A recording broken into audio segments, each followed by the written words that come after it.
కరాఖండి చెప్తున్నా, ధైర్యంగా చెప్తున్నా.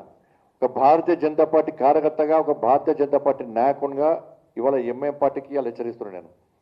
మీరు కనుక వందే మాతర గీతాన్ని అడ్డుకునే ప్రయత్నం చేస్తే, మేము ఆలపించమని మొండికేస్తే 15th ఆగస్టు స్వాతంత్ర దినోత్సవ ఉత్సవాల సాక్షిగా రాష్ట్ర భారతీయ జనతా పార్టీ కార్యాలయం నుంచి చేస్తున్నాను. గతంలో చార్మినార్ దగ్గర మేము చార్మినార్కి ఎవరు రానియం, చార్మినార్ మాది, పాత బస్తీ మాది, మా పర్మిషన్ తీసుకొని రావాలే అని చెప్పించి ఎప్పుడైతే మీరు వాగినరో, బీఆర్ఎస్ కాంగ్రెస్ పార్టీకి వార్నింగ్లు ఇచ్చిరో, ఆ రోజు అన్నింటినీ అడ్డుకొని ఇవాళ మేము చార్మినార్ దగ్గర వచ్చి భాగ్యలక్ష్మి అమ్మవారి సాక్షిగా బహిరంగ సభ నిర్వహించినాం.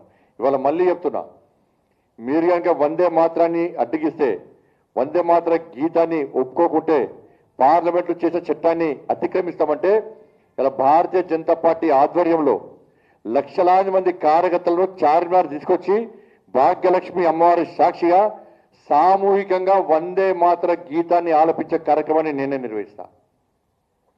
మీకు దమ్ముంటే అడ్డుకోండి.